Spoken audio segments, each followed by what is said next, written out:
Assalamualaikum warahmatullahi wabarakatuh. Alhamdulillah rabbil alamin, kita berjumpa lagi di kesempatan hari ini, hari Rabu ya. Setelah kita tadi beberapa teman yang sudah mensetorkan setor hafalan tahfiz ya. Tahfiznya ya, bagi yang belum silahkan nanti di hari Rabu depan ya. Tetap semangat kalian untuk menghafalnya ya, karena Al-Quran itu luar biasa ya. Beberapa keutamaannya itu dilipat gandakannya, satu huruf menjadi 10 ya pahalanya ya. Makanya kalian harus semangat untuk menghafalnya ya, karena akan menjadi teman kita setelah kita meninggal di alam kubur ya. Sekarang kita lanjut ke pembelajaran kita di tema 2 subtema 3, langsung pembelajaran 5 dan 6. Simak baik-baik materinya ya anak-anakku ya. Tematik kelas 6 tema 2 persatuan dalam perbedaan, subtema 3 bersatu kita teguh, pembelajaran 5 dan 6. Selamat belajar. Di pembelajaran 5 ini ada kompetensi dasarnya, ini Bapak munculkan cuma satu ya, karena SBDP-nya hampir sama materinya ya. Kalian tinggal mempraktekkan tari indang saja ya. Nah, ini sini ada KDIPA, ada IPS ya, IPS ya. 3.4, memahami makna proklamasi kemerdekaan, upaya mempertahankan kemerdekaan dan upaya mengembangkan kehidupan kebangsaan yang sejahtera. Dan yang 4.4-nya menyajikan laporan tentang makna proklamasi kemerdekaan, upaya mempertahankan kemerdekaan dan upaya mengembangkan kehidupan kebangsaan yang sejahtera. Nah, itulah kompetensi dasar di pembelajaran 5. Kita lanjut. Di tujuan pembelajarannya pun sini hanya 2 yang Bapak tampilkan ya. 1. Setelah membaca teks dan berdiskusi, siswa mampu mengidentifikasi makna upaya mengembangkan kehidupan kebangsaan yang sejahtera di awal kemerdekaan Indonesia menggunakan diagram. Kemudian setelah membaca teks dan berdiskusi, siswa mampu menulis makna upaya mengembangkan kehidupan kebangsaan yang sejahtera di masa awal kemerdekaan Indonesia dalam bentuk diagram. Itulah tujuan pelajaran hari ini di pembelajaran 5. Bersatu kita teguh adalah semboyan bangsa Indonesia dalam mewujudkan persatuan dan kesatuan. Apakah kamu masih ingat arti dari semboyan tersebut? Apa makna semboyan tersebut jika dikaitkan dengan makna upaya mengembangkan kesejahteraan rakyat di awal masa kemerdekaan Indonesia? Ayo kita cari tahu. Nah, ini bahan diskusi. Bacalah teks berikut dalam hati, kemudian diskusikan dalam kelompok. Silakan kalian baca ya.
Oke, baik, setelah kalian tadi membaca ya.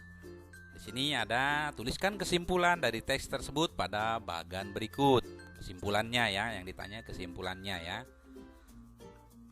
Bukan seperti kemarin ya, ada kalimat tanyanya, ini tidak. Hanya kesimpulan dari teks yang tadi kalian baca. Upaya-upaya meningkatkan kesejahteraan rakyat di awal masa kemerdekaan. Oke, baik, akan kita bahas saja bersama-sama ya anak-anakku ya. Nah, di sini apa saja kesimpulannya? Kita lihat bersama-sama. Nah, ini upaya-upayanya, upaya-upaya meningkatkan kesejahteraan rakyat di awal masa kemerdekaan, yaitu pinjaman nasional dilaksanakan oleh Menteri Keuangan Insinyur Surahman dengan 40 tahun jangka waktu pengembaliannya. Kemudian, konferensi ekonomi dipimpin oleh Menteri Kemakmuran yakni Insinyur Darmawan Mangkunkusumo. Kemudian, pembentukan Badan Perancang Ekonomi merupakan inisiatif Menteri Dr. A.K. Gan ya. Kemudian rencana Kasimo merupakan rencana produksi 3 tahun. Persatuan Tenaga Ekonomi yang dipimpin oleh B.R. Motik. Nah, inilah ya kesimpulan dari teks bacaan yang tadi, yang di atas tadi ya.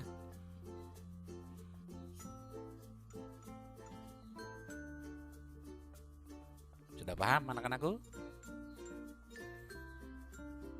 Ya, kalau sudah paham, kita akan lanjutkan di pembelajaran 6.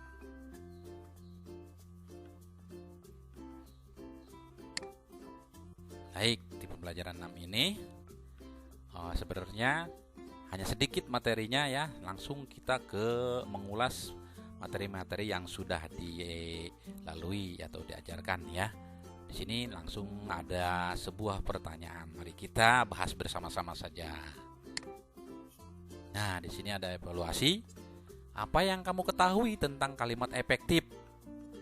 Tuliskan ciri-ciri kalimat efektif. Nah, ini pertanyaannya yang pertama. Yang kedua, tuliskan 5 contoh kalimat efektif menggunakan kosakata baku. Suruh membuat 5 contoh kalimat efektif ya menggunakan kosakata baku. Yang ketiga, apakah kaitan antara ciri khusus makhluk hidup dengan karakteristik habitatnya? Jelaskan. Ini IPA ya. Yang keempat, tuliskan 4 contoh cara makhluk hidup beradaptasi dengan lingkungannya. Yang keempat, yang kelima, jelaskan makna proklamasi kemerdekaan. Dan yang terakhir, jelaskan manfaat persatuan dan kesatuan untuk kesejahteraan rakyat NKRI. Nah, ini harusnya kalian jawab nih ya. Tapi kali ini kita jawab bersama-sama. Nah, ini memudahkan kalian lah untuk belajar ya. Oke, kita akan bahas satu persatu pertanyaan evaluasi ini. Dari yang pertama dulu, simak baik-baik anak-anakku. Yang tadi nomor 1, apa yang kamu ketahui tentang kalimat efektif? Tuliskan ciri-ciri kalimat efektif ya. Ini pertanyaannya. Ya. Nah, jawabannya, kalimat efektif adalah kalimat yang mampu mengungkapkan suatu gagasan secara utuh tanpa pemborosan kata. Ciri-cirinya yaitu terdiri dari struktur penting kalimat, setidaknya subjek dan predikat. Ya, ini sudah dibahas. Pemilihan kata yang tepat sehingga maknanya jelas dan tidak boros kata. Menggunakan ejaan yang benar seperti kata baku dan tanda baca. Nah, inilah ciri-ciri daripada kalimat efektif dan pengertian kalimat efektif tersebut. Oke, itu nomor 1. Kita lanjut ke nomor berikutnya. Nomor 2.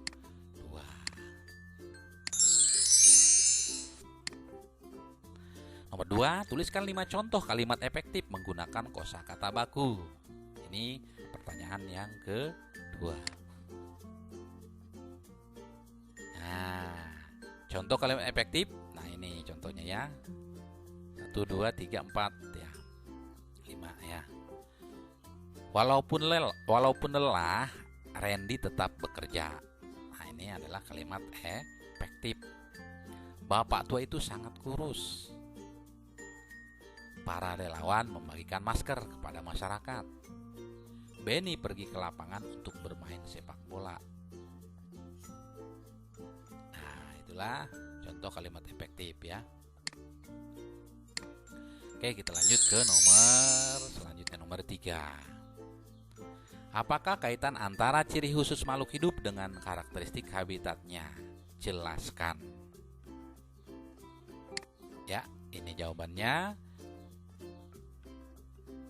Habitat adalah tempat tinggal suatu makhluk hidup. Setiap habitat memiliki kondisi yang berbeda, baik struktur alam, sumber makanan maupun ancaman. Dengan ciri khusus, makhluk hidup mampu menyesuaikan dan mempertahankan dirinya di habitat tersebut. Oke, itu ya. Kita ke nomor 4. Di nomor 4 ini tuliskan 4 contoh cara makhluk hidup beradaptasi dengan lingkungannya. Tuliskan 4 contoh cara makhluk hidup beradaptasi dengan lingkungannya. Ya, jawabannya, contoh makhluk hidup beradaptasi dengan lingkungannya. Kaktus yang merubah daunnya menjadi duri untuk mencegah penguapan di habitat yang panas. Punuk unta yang mampu menyimpan lemak sebagai cadangan air.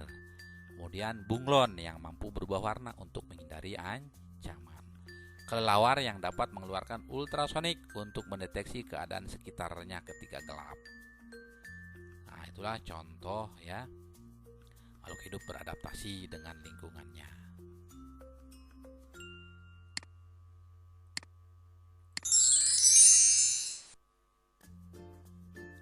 Lanjut ke nomor 5. Jelaskan makna proklamasi kemerdekaan.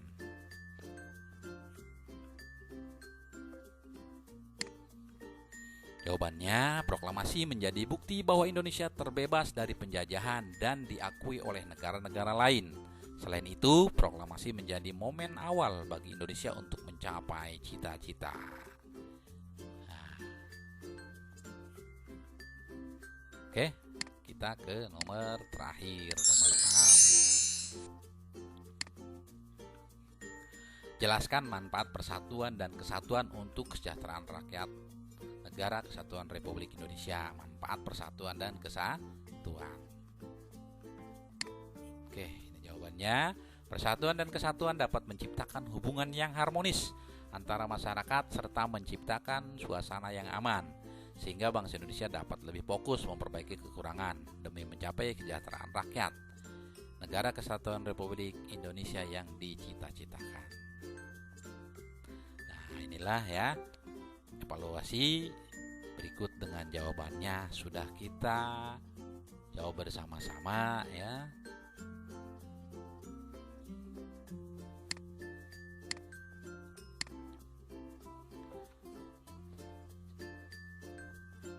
Demikian ya untuk hari ini, untuk pembelajaran 5 dan 6 di subtema 3, tema 2 subtema 3. Nah, insya Allah nanti hari Senin kita akan literasi membaca dan ulangan ya.